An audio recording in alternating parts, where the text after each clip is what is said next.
শেখ হাসিনা বলছেন আমি ডিসেম্বরের মধ্যে যে কোনো সময় আমি আমার দেশে ফিরে যাব। কাজে উনি ডিসেম্বরের মধ্যে দেশে ফিরে যাবেন, তার পিছনে কি কি কথা আছে, তার জন্য প্রস্তুতি কি কি প্রয়োজন আছে, সেগুলো নিয়ে তো আমাদেরকে কাজ করতেই হবে, করতেই হচ্ছে। কাজে বাংলাদেশ আওয়ামী লীগকে যারা ভাবছেন আইন করে, সংসদের আইন করে আওয়ামী লীগকে নিষিদ্ধ করবেন, করেন করেন, আমরাও অপেক্ষা করছি। আমরা সারা বাংলাদেশ মাননীয় নেত্রী শেখ হাসিনার নির্দেশনাগুলি সারা বাংলাদেশে আমরা পৌঁছে দিতে পেরেছি এবং তা ওনার নির্দেশনা অনুসারে আমরা সংগঠনের সঙ্গে একটি যোগসূত্র আমরা তৈরি করতে পেরেছি খুব অল্প সময়ের মধ্যে। একটি আদর্শিক যুদ্ধেই কিন্তু শেখ হাসিনার নেতৃত্বে ছিলাম।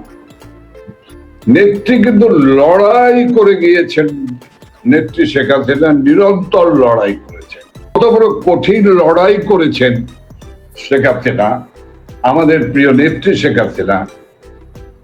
একদিকে জঙ্গিদের মোকাবেলা করতে হয়েছে, জঙ্গিদের অভয়ারণ্যে পরিণত করতে চেষ্টা করেছে পাকিস্তানি শক্তি আইএসআই, সেটি প্রতিহত করতে হয়েছে। হলি আর্টিজেন থেকে শুরু করে শোলাকিয়ার ঈদের জামাত থেকে শুরু করে কত না কিছু করেছে তারা। সে পরিস্থিতিগুলিকে খুব লৌহ মানবী হিসেবে কিন্তু আমাদের নেত্রী শেখ হাসিনা মোকাবেলা করেছেন এবং এই জঙ্গিদের ডেরাগুলি সব কিন্তু ধ্বংস করে দিয়েছিলেন তিনি হলেন শেখ হাসিনা। কিন্তু আন্তর্জাতিক ভাবে যারা পরাজিত হলো, যারা আওয়ামী লীগকে আর ক্ষমতায় দেখতে চাইল না, যারা আমাদের নেত্রী শেখ হাসিনার জীবন অবসান চাইল, তারা তো বসে থাকলো না। তারা যা চাইল তা কিন্তু নেত্রীর পক্ষে দেওয়া সম্ভব ছিল না। মরে গেলেও তিনি দিবেন না, কারণ বঙ্গবন্ধুর কাছে 1971-এর 23শে মার্চ পাকিস্তানের রাষ্ট্রদূত সে সকাল 8:30টায় এসে দেখা করেছিলেন। সে এসে বলেছিলেন যে তুমি পাকিস্তানের প্রধানমন্ত্রী হও, আমাদের শুধু ছোট্ট একটু কাজ আছে। বললো তোমার সেই কাজটি কি? ফান্ডান বললো যে আমাদেরকে সেন্ট মার্টিনটি দেবে, আমাদের এখানে একটি নেভাল বেস করব। তিনি আউটরাইট রিজেক্ট করে দিলেন।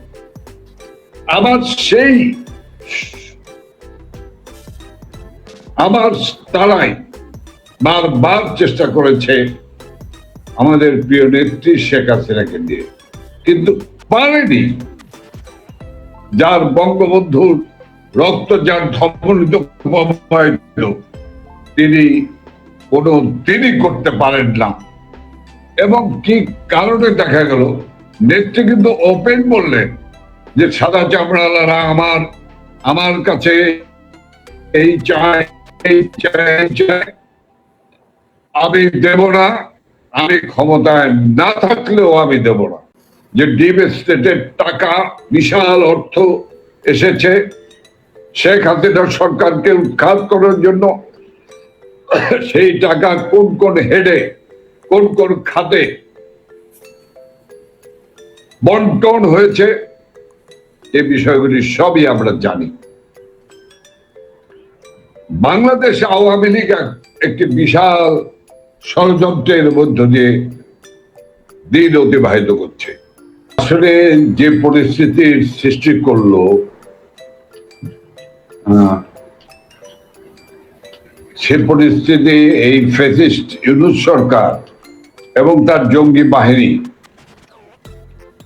যে পরিস্থিতির সৃষ্টি করলো, কারাগারে গিয়ে কি কোন নিস্তার পেয়েছেন? আপনি তো বলেছেন নুরুল মজিদ হুমায়ুনকে লাশ হয়ে বের হতে হয়েছে।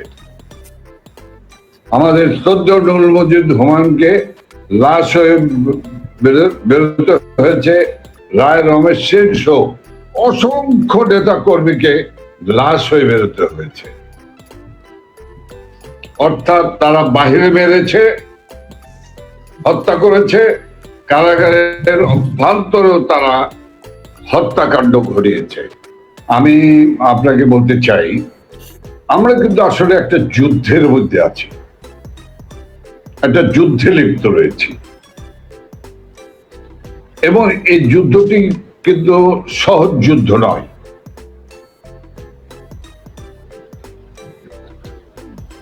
কেন সহজ যুদ্ধ নয় সেটার বিশদ বিশ্লেষণ রয়েছে, সেই সময় নেই আজকে।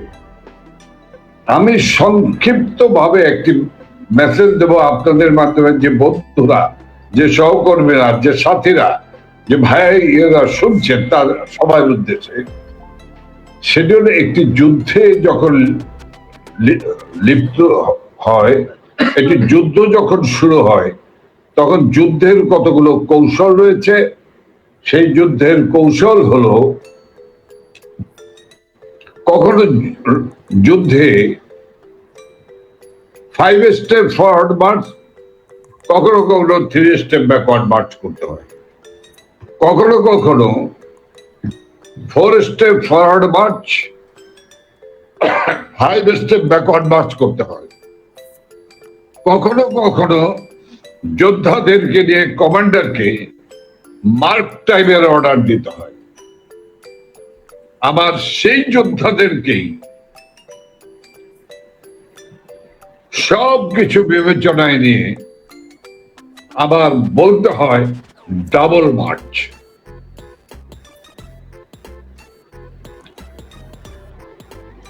কাজে আমি বিশ্বাস করি, আমাদের যে ভাইয়েরা কারাগারে রয়েছেন, আমরা দেখেন, আমরা কিছু মানুষ আছি যারা নেতৃত্ব নির্দেশে সারা বাংলাদেশের কথা বলি। যেমন গতকালকেও আমি রংপুরের মিঠাপুকুর উপজেলায় কথা বলেছি। শুধু জেলায় জেলায় নয়, আমরা উপজেলা পর্যায়ে পর্যন্ত কথা বলছি নেত্রীর নির্দেশে।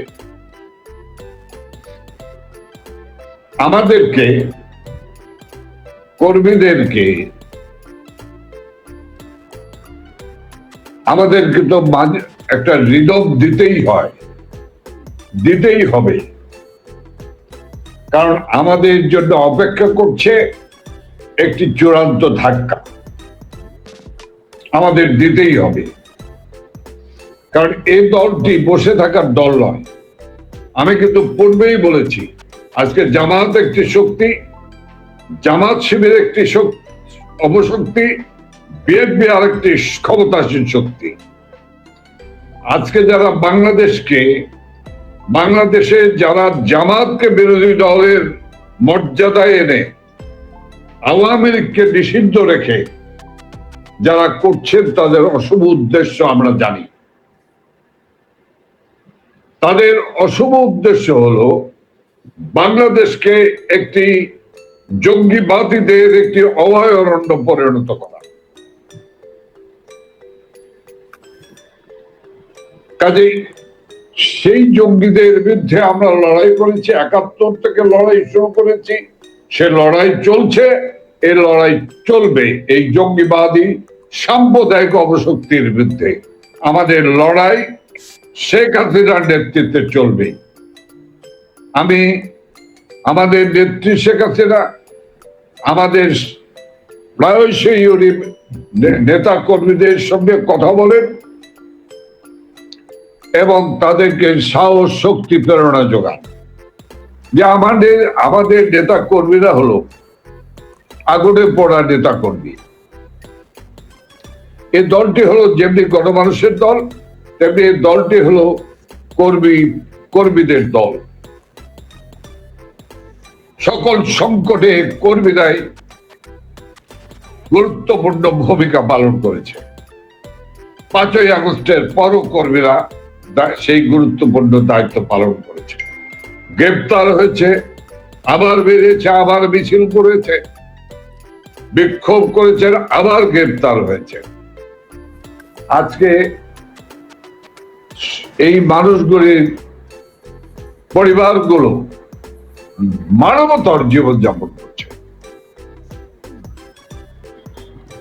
আমরা জেলা পর্যায়ে, উপজেলা পর্যায়ে যখন কথা বলি, অর্থাৎ উপজেলার কমিটির সঙ্গে শুধু আমরা কথা বলি না, আমরা ইউনিয়ন পর্যায় পর্যন্ত আওয়ামী লীগ, যুবলীগ, ছাত্রলীগ, স্বেচ্ছাসেবক লীগ, মহিলা আওয়ামী লীগ নির্বাচিত চেয়ারম্যান, ভাইস চেয়ারম্যান সবার আমরা কথা শুনি।